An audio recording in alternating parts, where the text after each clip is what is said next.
So this one time at band camp, I am totally just kidding. So this one time as a mother with maybe I had three young kids and I was pregnant with the fourth, I had a really, really crazy day. I mean, like crazy, crazy. At that point, I was pregnant with my fourth child, my only daughter, and I had three boys. And I was at the doctor's office 3 times in one day.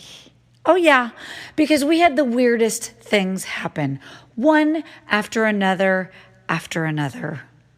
And it started first thing in the morning with one of my kids, this is when I lived in Florida, getting stung by a scorpion. Yes, stung by a scorpion. Like, who has scorpions in their house? Well, apparently in Florida, there's these brown ones that are in bathtubs sometimes when it's really a dry season and not a lot of rain, and they're looking for water. Yes, of course, I had my son in the bathtub, in a dry bathtub, and just letting him play to confine him for a little bit, and he got stung and was having a reaction. Off we go to the doctor's office. A few hours later, he is managing okay. I'm back home. I'm letting my other son, who was just a year off of him, and they were probably, 1 and 2 at the time. Then the other one ends up screaming bloody murder while we are outside for a few minutes, and he gets stung in the hand by a yellow jacket. Oh, yeah, a yellow jacket, and his hand is swelling to be twice the size of his other one. Back to the pediatrician. A couple hours later, we're picking up my oldest son at school, and he says, "I cannot wait to get home and show you something. I am hurting really bad on the back of my leg, like almost on my bottom." And I'm like, okay. And he's like, "It happened first thing this morning, and all day long I've been sitting on my other leg because I think I have a splinter in my leg." I'm like, "Through your pants?" He's like, "Yeah, I was scooting over on the gym bleachers, and I think I've got a splinter in my leg." Would you know that when I got home and I looked at that, he had a plank of wood, bleachers wood, up in his skin. I mean, like so deep that, of course, we were back to the doctor's office, and he had to have it cut out, and he had 7 stitches in his butt cheek, all in one day. I'm pregnant. It's probably about April or May. I mean, it's, school was about to get out. It wasn't like pleasant weather in Florida at that point. My daughter was due in July, so I was big. And that was one of just one of our crazy days. And I can remember laying in bed that night thinking, I could never do this ever, ever again. And we are about to add yet another child to this mix. Who on earth thought this was a good idea? And I can just remember telling my mom about all of this, and I calling her back like, "You just won't believe what happened now. And you just won't believe this." And I called her back one more time crying, "You just won't believe." And I'm not sure who ended up crying at the end of the day, more her or me or the kids, but it was just one of those days. We've got a scorpion sting on the back of one child, a hand twice its size on another child, 7 stitches on the bottom of a butt cheek on another child, and 3 co-pays at the pediatrician's office that day. When people say that raising children is hard and it's exhausting and it's draining, and those weren't even behavior issues. Well, we weren't kidding. And we have those same stories with weird things like sicknesses and Rocky Mountain spotted fever and unfortunately testicle torsions. I mean, we've had them all at my house. And so when I tell you that I understand what it's like to go from chaos to calm, well, I really do mean that I understand. I've been there. And a lot of it, I was a single parent for. So I just wanted to give you that small little background for what I'm about to tell you next. Welcome to the Uplift Effect podcast. Yes, our logo is a V formation. Yes, that was taken on my farm right over my home. And of course, there's a story there, and it's made all the difference in the world, and I cannot wait to tell you about it. But first, my name is Jill. I am the creator of the Uplift Effect. I am a professional therapist and coach who has specialized in childhood grief and trauma, and I transform moms and children from chaos to calm. If you're a parent who feels out of control, who has no real solid parenting plan, and are desperate to turn your own chaos into calm, well, this is your place, and I am glad that you are here. I was once in your shoes, feeling like I was failing at everything, and most importantly, I was failing my kids. As a stay-at-home mom of 4 children, to say that we were in chaos was putting it lightly. My story didn't change overnight, and in bits and pieces, I'll share it with you. But I used the same techniques that birds intuitively use when they are migrating in their feed formation, by way of community and a plan that's dependent on this little thing called, well, you guessed it, an uplift effect. They endure what would otherwise not be possible, and that's migrating for thousands and thousands of miles. I believe and I know that we can transform ourselves and our children. So when we wake up in the mornings, like I do now, I am incredibly thankful to call what I have now with my 4 children home. And so can you. So this podcast is for you, to encourage you, to teach you, to address some of the biggest, most difficult parenting challenges that we face as mothers. And I am so glad you are here as we journey and migrate through these miles together. Welcome to the Uplift Effect podcast.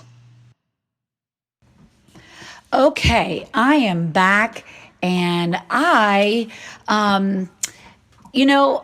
listen to and repeat back and listen to that story of that day with my kids, it's just...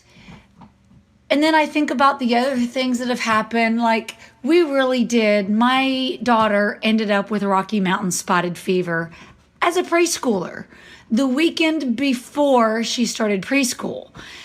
Like, who gets Rocky Mountain spotted fever in the part of the country that I live in? I mean, it happens, but it's just very unusual, especially at 4.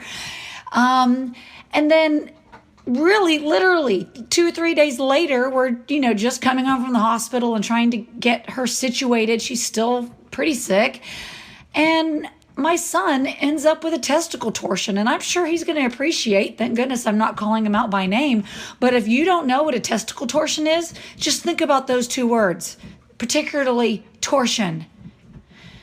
Like, it means twisted. It's awful. And it's an emergency. And it's just not fun. And we have had some of the most ridiculous things. We have been in the hospital like twice in a day over me having surgery. And then hours later, after being discharged, I'm back with my son for 21 stitches from a baseball cleat, a metal baseball cleat in his hand. It's just, it's crazy when you have multiple kids, all of the combination of things that can go wrong. And like I said, these weren't even behavior issues. These were just life. This is having boys and lots of kids and just circumstances. But what do you do when you couple all of that and that kind of exhaustion with then behavior issues and the things that you have to figure out how to get your toddler to stop doing A and start doing B. Like, how do you navigate that when you're tired from all of the other things that life just demands? It's not easy. And by the way, if you hear some chomping in the background, yes, that's Blaze, my German short-haired pointer, who loves being in my office with me when I'm working and chews on a bone like it's the last one she'll ever have. So I am sorry about that in the background. But today, one of the things I wanted to do was to give you some practical tools that I have found to be helpful as we are navigating these life circumstances with our kids. But we're also trying to integrate behavior changes, and we're trying to really raise children in the midst of things like when your child falls from the press box at the football field and breaks both arms. Yep. We've had that one too. And we're trying to teach them right from wrong. And we are trying to help them understand that there are consequences for choices that they make potentially. And they get to choose between rewards or consequences because that's a life lesson that they have to learn. How do we integrate all of that together? Well, here's a couple things. Number one, I'm going to give you 4. So here's number one thing. And if you are on my Facebook page, my Moms of the Uplift Effect Facebook group, you'll have heard this here. I had to change the energy in my house, meaning positivity is contagious. You will grow what you feed. So if I want to have more positive energy in my house, I am responsible for creating the positivity. You know the saying, like, when mama ain't happy, ain't nobody happy? That's what I'm talking about. We as moms really do set the standard and the feeling, the baseline for how our home feels. I use music a lot to do that in my home. I did it a lot when my kids were little. Complimenting, finding things that my children were doing right and acknowledging that and thanking them. When you put your clothes in that hamper, I really appreciate it because, it makes our bathroom look so much nicer when the clothes are in the hamper. Thank you for doing that.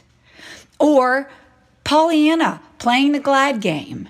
I am so glad to have X, Y, and Z in my life. I am so glad to see you guys sharing with each other. It makes me feel so thankful to see my children being nice to each other. Guys, thanks for doing that. Or we would play this thing, my favorites. You'll hear me talk about all that often. And we would do that. What's your favorite color? And when you have a bunch of kids, you can do that. My favorite color is not that color, but this color. And we would point it out and kind of do like I Spy things with it. I discovered the power of playing more and cleaning less.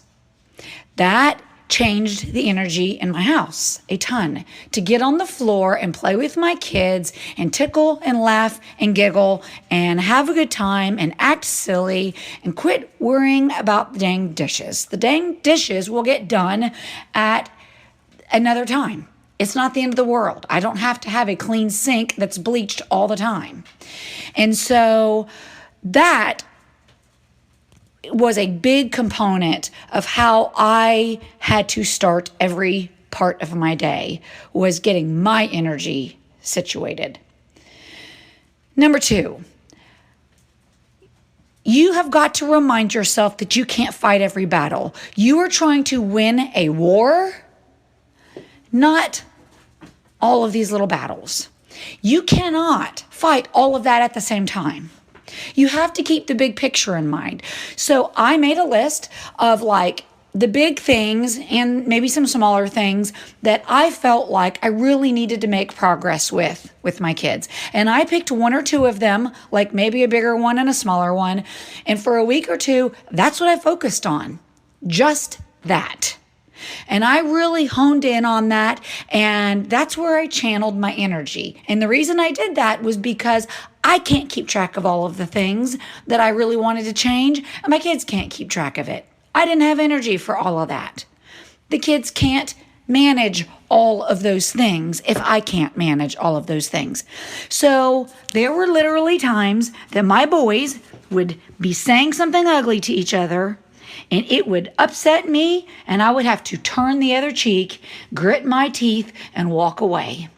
Because right now, that wasn't a battle that I was fighting. And please know that I'm not meaning that it's okay if they hurt each other. I would address that battle, but smaller things, I would have to just let go.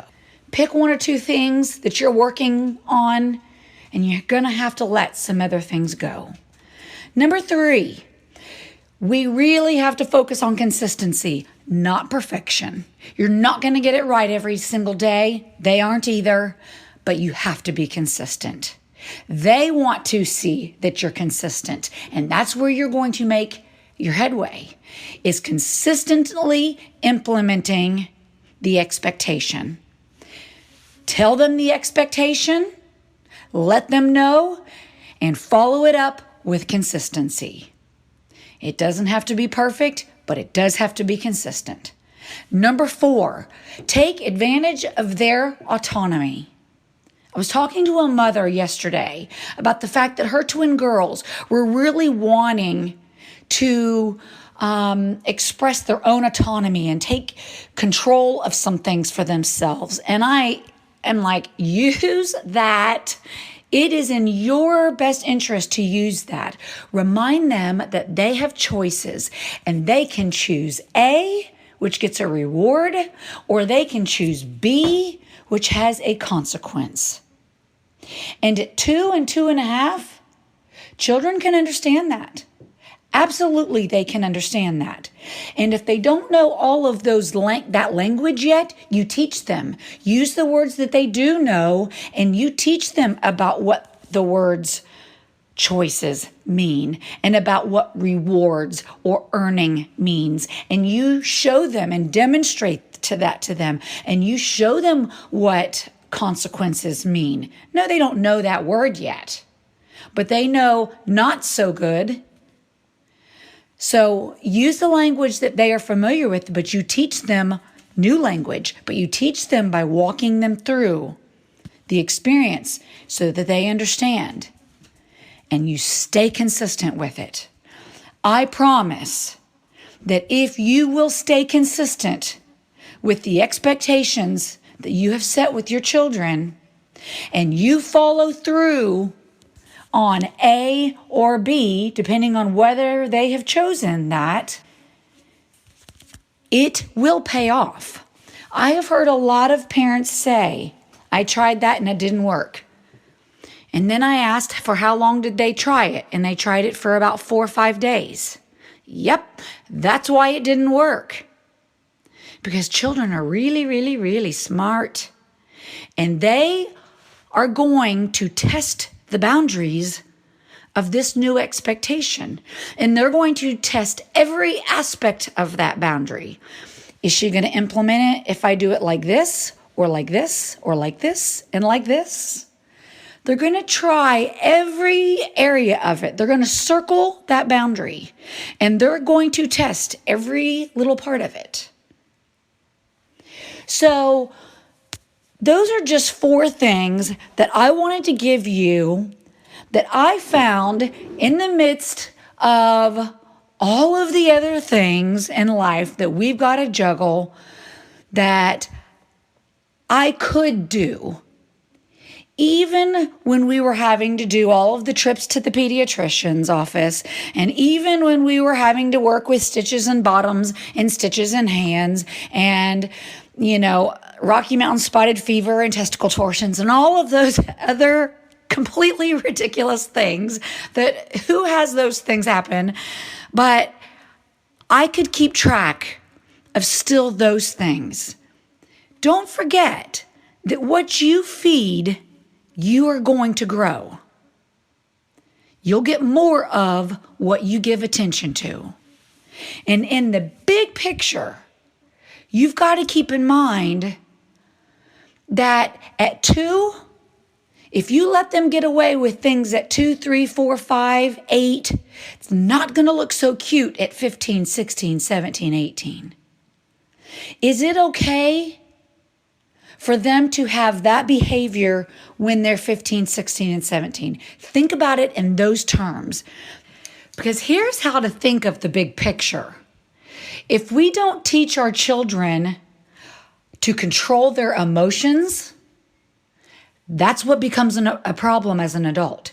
If we don't teach our children that there are boundaries in life, that's going to be a problem when they get older. And yes, those things are really difficult at 2 and 3 and 4 years old. But we have, in small ways, we have to start teaching them how to take control over their own emotions when things aren't working out the way they would like for them to work out. And I get it. I know you're going to say, how do you stop a 2-year-old from having a temper tantrum? Well, you can't always stop a 2-year-old from having a temper tantrum. But how you interact with that temper tantrum is where the magic is. And it's going to be a much bigger problem then than it is at 2. It's better to work it when they're toddlers than to try to start working it when they're 16. Okie dokie, that wraps up for today, and I hope that gives you some things to think about and ways to implement some things in your own life. If you have some specific circumstances that you are struggling with, if you have got chaos that you need transformed into calm, there is a solution for that, and you can get results. I have implemented a program that I know, I have lived it, I teach it, and I still do it. And I am more than happy to talk to you about it, to give you information about how you can be a part of that, because there is a way for all circumstances to have transformation. So you can contact me through Facebook, Instagram, DM me. You can also go to The Uplift Effect. I have a website. You can contact me there and let me know what's going on. Let's talk about it. Let's chat and see if you are a fit for this program. All right. Have a fantastic day. I look forward to talking to you next Monday. You are all my favorites. And thank you for listening to the Uplift Effect podcast.